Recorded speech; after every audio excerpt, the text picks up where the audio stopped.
Good morning, everyone, and welcome to the class. In the previous class, we have started China as a new center of power.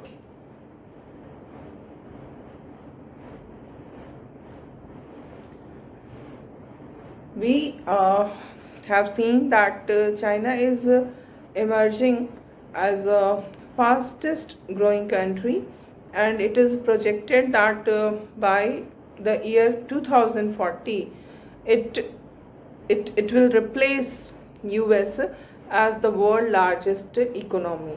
It means it will become the world's largest economy by 2040, and because of its economic strength, its influence is also very much uh, in the regional affairs, like in the affairs of East Asian. We see that the China is very influential, and it has also started to play influential role in the world politics because of its economy, strong economy. And then we have also discussed how PRC, People's Republic of China, was established in the year 1949, and after this PRC, what happened that the economy of this PRC was based on the Soviet model, and under this everything was just like the Soviet economy. There was no institution of private property. Everything was every resources of the state was owned by the state only, and moreover we have seen that the economy was closed. It means that there was no import and export. There was no trade relation with the outer world. Whatever relationship they have, whatever relationship the country was having, was only with the socialist countries. And in this regard, we have also seen that Soviet Union behaved like a big brother. It was there to give aid and advice to China, but this condition was not prevailed for a long time, because we see that in the year 1964 border issue arose between these two countries, and because of this border issue there was military conflict also between these two countries. तो उसके बाद ये Soviet union के साथ उतना अच्छा relation नहीं रह जाता है. एंड वी सी कि जब रसिया में, जब चाइना में जिस मॉडल को अडॉप्ट किया गया, सोवियत मॉडल ऑफ इकोनॉमी को अडॉप्ट किया गया, उसके अकॉर्डिंगली वहाँ पे ग्रोथ रेट अच्छी, रेस्पेक्टेबल ग्रोथ रेट को अचीव किया गया, है ना. 5 to 6% का ग्रोथ रेट था. लोगों की बेसिक नीड्स पूरी हो रही थी, एम्प्लॉयमेंट सबको अवेलेबल हो रहा था, जो भी एग्रीकल्चर से सरप्लस जनरेट हो रहा था उससे एक इंडस्ट्रियल इकोनॉमी का बेस तैयार किया गया. Everything was going good, but at this time some problem arose. What was the problem? The problem was the higher growth rate of population. The economy was growing at the rate of 5 to 6%, whereas we see that the population was growing at the rate of 2 to 3%. So this high rate of growth of population was causing trouble in the economy, because the needs of this growing population cannot be fulfilled by the Chinese economy of that time. ठीक है. जो भी economy, जो भी population growth जिस rate से हो रहा था, तो उस रेट के अकॉर्डिंगली जो बढ़ती हुई पॉपुलेशन की नीड्स थी, उस सारे नीड्स को चाइनीज़ इकोनॉमी फुलफिल नहीं कर पा रही थी, क्योंकि जो ग्रोथ रेट पॉपुलेशन का था और जो ग्रोथ रेट इकोनॉमी का था वो उसके हिसाब से नहीं था. अगर पॉपुलेशन का ग्रोथ रेट 2 to 3% था, तो इकोनॉमी का ग्रोथ रेट उस हिसाब से और होना चाहिए था, तब जाकर के इकोनॉमी स्ट्रांग हो पाती. बट इकोनॉमी का जो ग्रोथ रेट था वो 5 to 6% था, and thus there started economic problems. Okay. और सेम टाइप ऑफ सिचुएशन जो इकोनॉमी में स्टैग्नेशन हमने देखा था यूएसएसआर में आता है, in the similar way here also stagnation came in the economy. ठीक है. और यहाँ पर जो जिसको हम स्टैग्नेशन कहेंगे, the reason for this stagnation was technological backwardness. Okay. Because the country was not having any relationship with the Western countries, so it became technological backward, and international trade was also very low, and all these led to the lower per capita income. And because of this, we have seen that when this decade of 1970 started, the Chinese leadership took some major policy decisions. Okay. In the decade of 1970, some major policy decisions were taken by the Chinese leadership, and as we have seen that in 1972 the country started its relationship with the US. Then Zhou Enlai proposed for modernization in the year 1973, and in 1978 Deng Xiaoping, he announced the open door policy. So in this way we see that China started to change its economic model from the decade of 1970. And what we find that China has not followed any country. When it was going to introduce the market economy, it did not follow any country. China was also getting transferred the economy of the China, which was the communist economy, or we can say the socialist economy.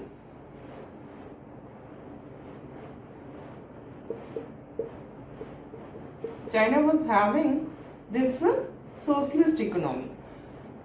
Problems started to arise, and because of these problems, China started to change its economy from socialist economy to capitalist economy.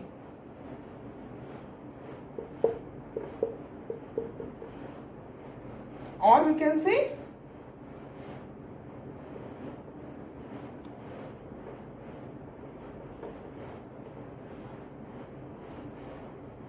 Market economy. ठीक है.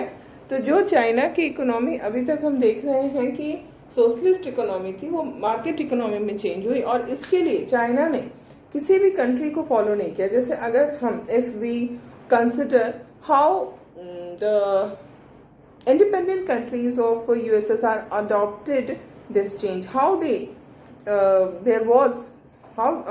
this transition took place in those countries. In transition from socialist economy to capitalist economy was done by following the Western countries. It was done in the influence of IMF and WTO. But now what we find, and this transition which took place in those countries is known as shock therapy.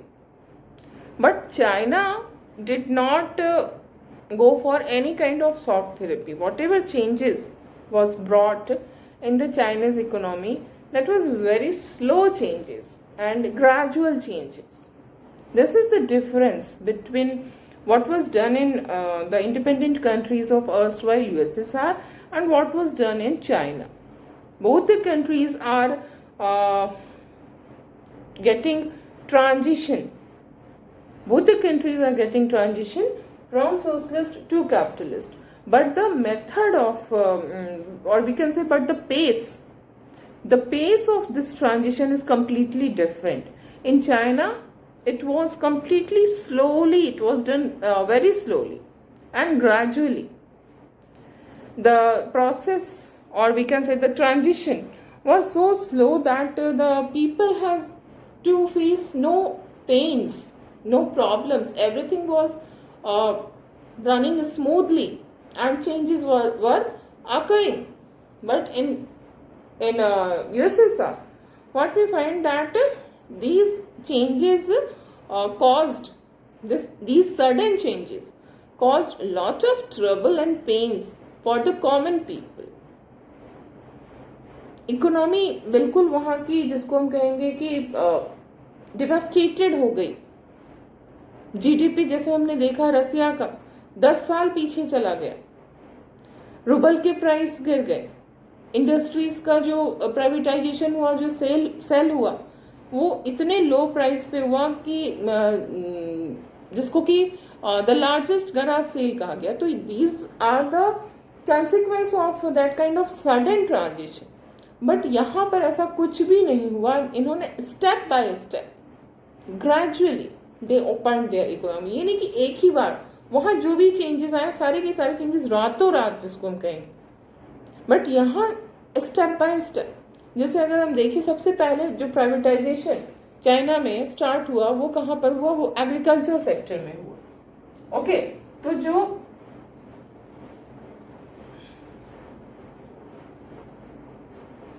Agricultural sector का जो privatisation हुआ,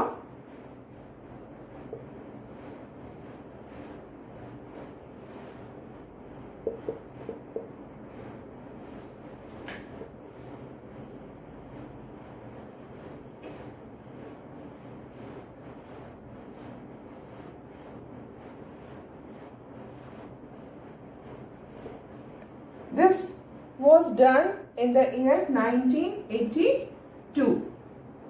सबसे पहले agriculture को privatise किया गया. Okay, और ये जो 1982 में एग्रीकल्चर का प्राइवेटाइजेशन हुआ, इससे क्या हुआ? इसका मतलब क्या है? इसका मतलब यही है कि जो अभी तक कलेक्टिव फार्मिंग हो रहा था वहाँ पर, जिसको हम देखते हैं कि land resources were owned by the state, that was changed completely from collective farming to private farming, है ना. प्राइवेटाइजेशन ऑफ एग्रीकल्चर का मतलब यही हो रहा है कि जो अभी तक बिफोर 1982 जहां पर कलेक्टिव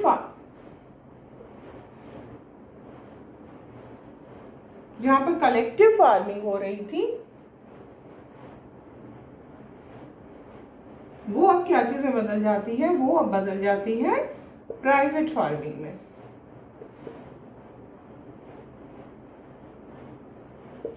और जब भी इकोनॉमी में हमारा प्राइवेटली ओन्ड होता है कोई भी काम, जिसमें कि प्रॉफिट हमारा मेन पर्पस होता है. प्राइवेट और गवर्नमेंट में जो अगर देखें तो मेन डिफरेंस क्या है? What is the main difference between any economic activity which is done by the government or any economic activity which is done by the private person? The main difference is between the motive of the economic activity. The motive of the government is social welfare, and the motive of the private people is profit. तो जब हमें profit होगा, जिस economic activity से हमें profit होगा, उसमें हम पूरा जिसको हम कहें कि हम अपना सब कुछ लगा देंगे. क्योंकि इंसान को कैसे मोटिवेशन मिलेगा? This is human nature. We all are human being.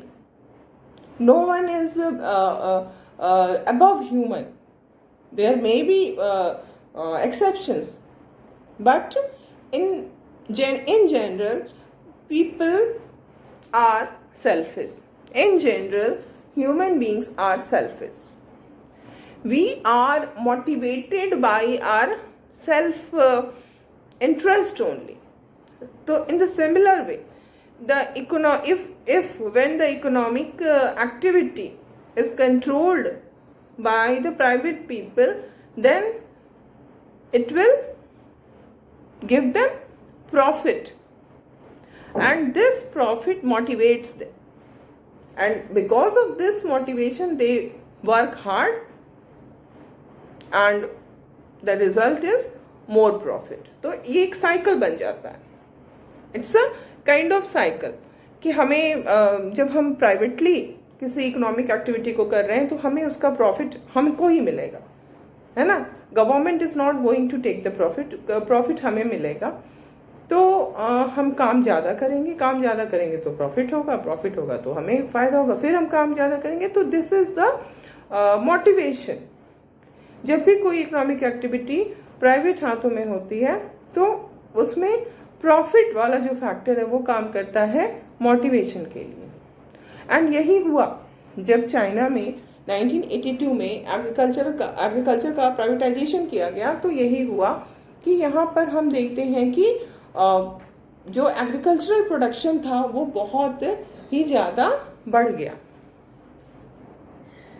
And with the rise in the agricultural production, what happened that the rural income also increased. The income per capita income of the rural people increased क्योंकि उनका production बढ़ा, वो ज़्यादा उनको profit से motivated होकर काम कर रहे हैं, तो एग्रीकल्चरल प्रोडक्शन इंक्रीज करता है और इसी के साथ रूरल इनकम भी बढ़ जाती है। और ये जो जब इनकम बढ़ेगी तो ठीक है एक्सपेंडिचर भी बढ़ता है बट सेविंग्स होता है ना। जब भी इनकम हमारा इंक्रीज होगा तो this increase in income leads to savings, और जब भी हम सेविंग्स करेंगे तो हमारा क्या पर्पस होता है, जो भी हमारा सेव्ड मनी है, अगर हम इकोनॉमिक पर्पस से सोचें तो हम उस सेव्ड मनी को ऐसे जगह पर इन्वेस्ट करना चाहते हैं जिससे ज़्यादा से ज़्यादा हमें रिटर्न मिले, है ना। तो ये जो रूरल पीपल थे चाइना में जिनका इनकम लेवल बढ़ गया, सेविंग्स बढ़ गई, तो अब इनको पैसे को लगाना था, इन्वेस्ट करना था। कहाँ इन्वेस्ट करेंगे ये? They started rural industries like rice mill है, शुगर केन मिल है, इस तरह की जो रूरल इंडस्ट्रियलाइजेशन जो है वो स्टार्ट हो जाता है चाइना में, ठीक है।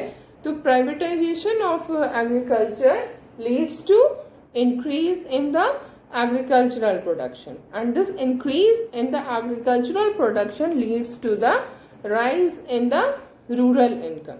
This rise in the rural income leads to the rise in the savings of the people, and this saving was invested in the growth of rural industries. Okay, so thus we find that Chinese economy जो थी वो दोनों ही सिर्फ agriculture को privatise किया गया, but because of this privatisation industrial growth भी increase करता है। एग्रीकल्चरल ग्रोथ तो इंक्रीज किया ही, इंडस्ट्रियल ग्रोथ भी इंक्रीज कर जाता है, जो कि मैंने एक साइकिल जैसे बताया है ना, एक चीज बढ़ रही है उससे दूसरा चीज बढ़ रहा है, दूसरा चीज फिर तीसरा। तो this ultimately led to industrialization. This ultimately led to the higher growth rate of industries.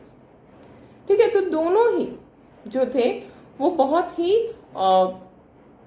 अच्छे रेट से बढ़ने लगे, ठीक है। और एग्रीकल्चर को प्राइवेटाइज करने के 16 साल बाद, after 16 years, in the year 1998, industry was privatized in China. Okay, so privatization of industrial sector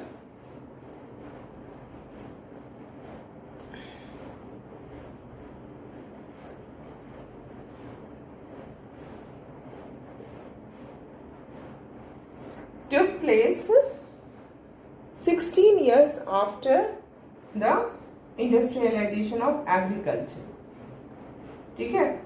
it took place in 1998।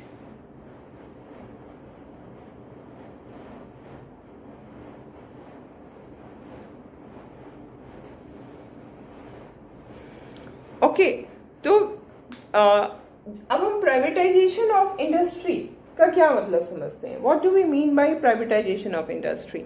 Privatisation of industries के अंदर बहुत सारे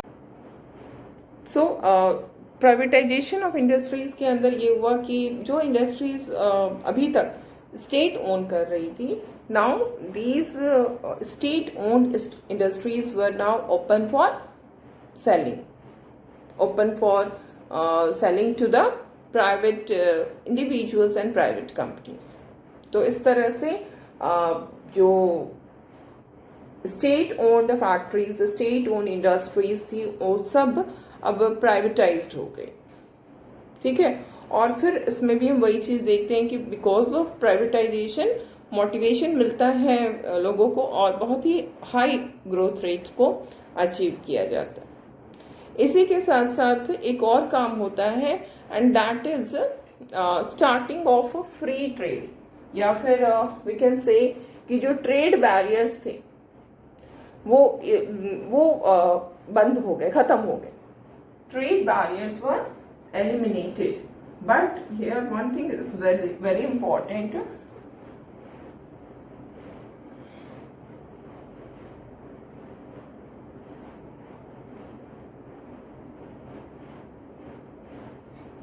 Trade barriers were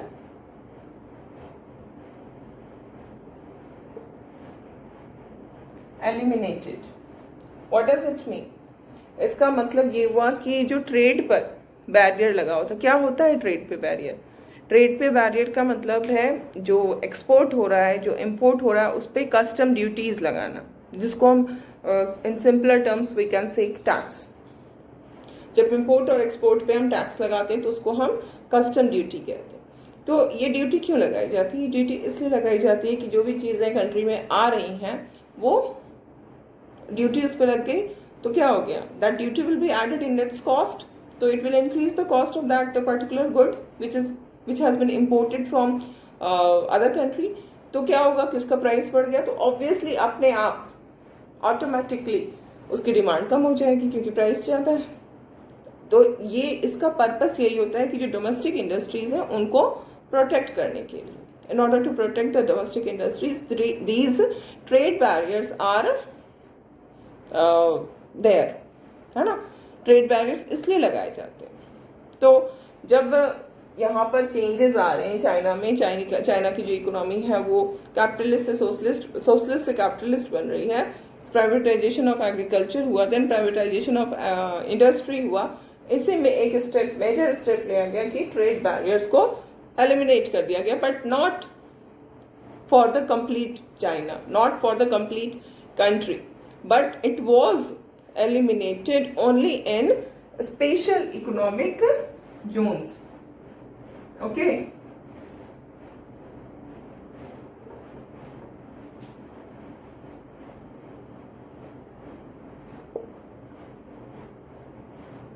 जो स्पेशल इकोनॉमिक जोन्स थे वहां पर इन ट्रेड बैरियर्स को हटाया गया। जैसे कि सबसे पहले तो SEZ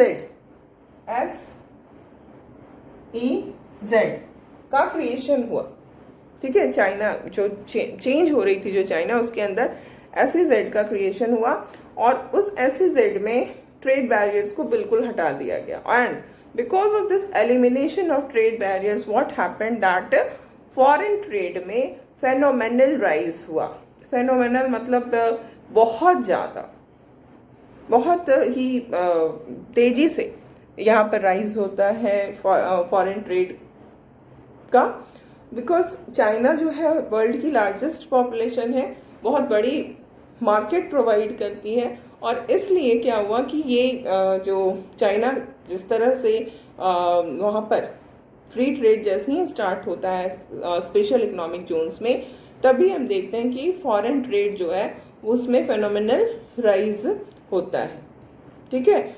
और इस फ्री ट्रेड के अलावा एक चीज़ और किया गया, और वो क्या था? It was about the FDI.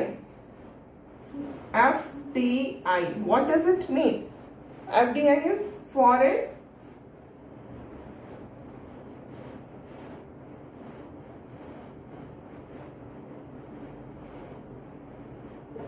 direct investment,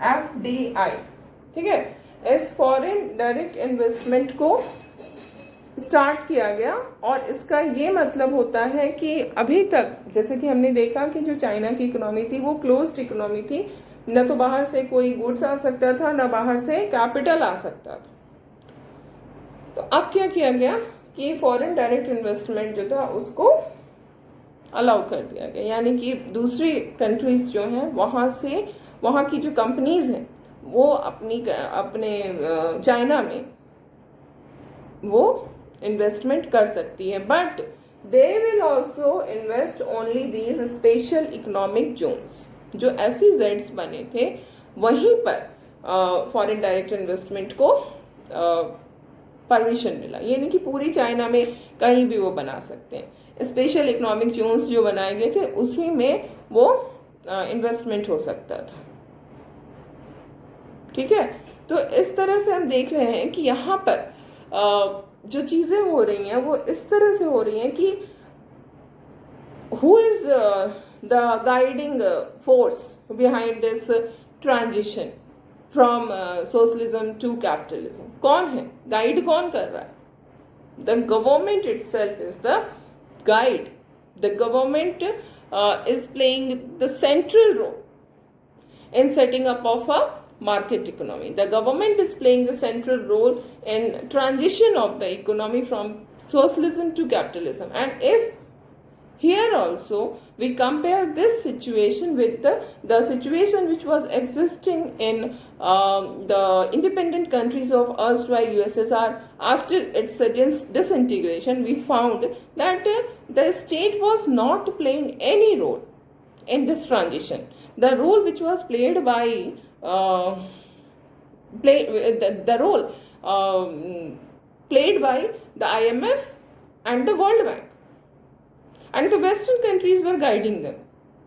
इनके खुद के देश की जो गवर्नमेंट, क्योंकि सब कुछ तहस नहस हो गया था ना, जो पूरा का पूरा पॉलिटिकल सिस्टम रियन हो गया था, इकोनॉमी रियन हो गई थी, तो उसमें स्टेट कोई भी रोल प्ले नहीं कर पाया था। बट यहाँ पर पॉलिटिकल सिस्टम इंटैक्ट बना हुआ है।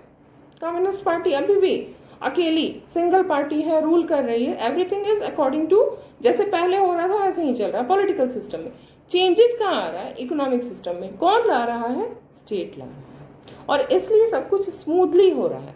Everything is done in a very very smooth manner. किसी को भी वैसा हार्डशिप, वैसा पेन लेने की जरूरत ही नहीं पड़ी जो हार्डशिप, जो पेन्स वहां पर लिया गया लोगों की तरफ से, लोगों को लेना पड़ा, है ना। तो इस तरह से यहाँ पर हम देखते हैं कि फॉरेन डायरेक्ट इन्वेस्टमेंट हो जाता है स्पेशल इकोनॉमिक जोन्स में, फॉरेन ट्रेड बहुत ज़्यादा बढ़ जाती है, और धीरे धीरे ये भी सब देखने में आता है कि चाइना जो है वो सबसे, China becomes the most important destination for FDI। क्यों? आखिर क्या रीज़न है कि चाइना जो है वो मोस्ट इम्पॉर्टेंट डेस्टिनेशन बन जाता है FDI के लिए? इसलिए चाइना मोस्ट इम्पॉर्टेंट डेस्टिनेशन बन जाता है FDI के लिए क्योंकि चाइना में पॉपुलेशन बहुत ज़्यादा है। It has the world largest population, and because of this China provides a very big market to these MNCs। तो ये MNCs के लिए एक बहुत ही important क्राइटेरिया होता है मार्केट, प्लस लेबर भी वहाँ कंपैरेटिवली चीप मिलेगा। जब पॉपुलेशन ज़्यादा है तो लेबर भी चीप मिलेगा, रिसोर्सेज भी मिल रहे हैं। तो इन सब रीज़न से चाइना जो है वो इन MNCs के लिए सबसे इम्पॉर्टेंट डेस्टिनेशन बन जाता है। और आज भी हम देखते हैं कि सबसे ज़्यादा जो इन्वेस्टमेंट है वो चाइना में ही है MNCs का। ठीक है, और जब इतना ज़्यादा FDI वहाँ आ रहा है, फॉरेन डायरेक्ट इन्वेस्टमेंट हो रहा है, फॉरेन ट्रेड हो रहा है, तो all these will lead to increase in foreign exchange reserves. जो फॉरेन एक्सचेंज रिजर्व है वो भी बहुत बढ़ गया, क्योंकि ट्रेड इतना, फॉरेन ट्रेड हो रहा है, इंपोर्ट्स हो रहे हैं, एक्सपोर्ट्स हो रहा है, एक्सपोर्ट से फॉरेन रिजर्व आएगा, है ना, और FDI हो रहे हैं। तो इन सब की वजह से जो फॉरेन एक्सचेंज रिजर्व था वो बहुत ही ज़्यादा बढ़ जाता है। और इसी समय हम देखते हैं कि एक और मेजर डिसीजन चाइना की तरफ से लिया जाता है, और वो होता है 2001 में China become member of WTO, world trade organization. ये एक बहुत ही मेजर डिसीजन था, क्योंकि एक कंट्री जो कि अपने इतने सारे नए नए डिसीजंस ले रही है, उसमें एक बहुत इंपॉर्टेंट डिसीजन होता है WTO में शामिल होने का।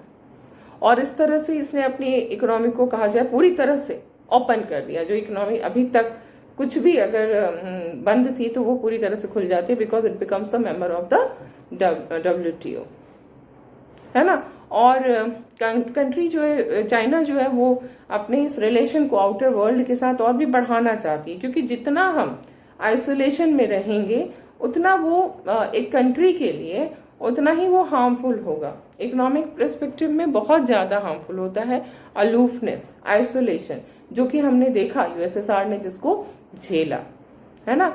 तो चाइना जो है वो ये समझ चुका है और वो आउटर वर्ल्ड के साथ अपने इंटीग्रेशन को मजबूत बना रहा है, और साथ ही साथ जो फ्यूचर का जो वर्ल्ड इकोनॉमिक ऑर्डर है उसको भी वो शेप करना चाहता है, उसमें वो एक बहुत ही मेजर रोल प्ले करना चाहता है। So in the next class we will continue with this. There are some problems with the Chinese economy and all these will be discussed in the next class.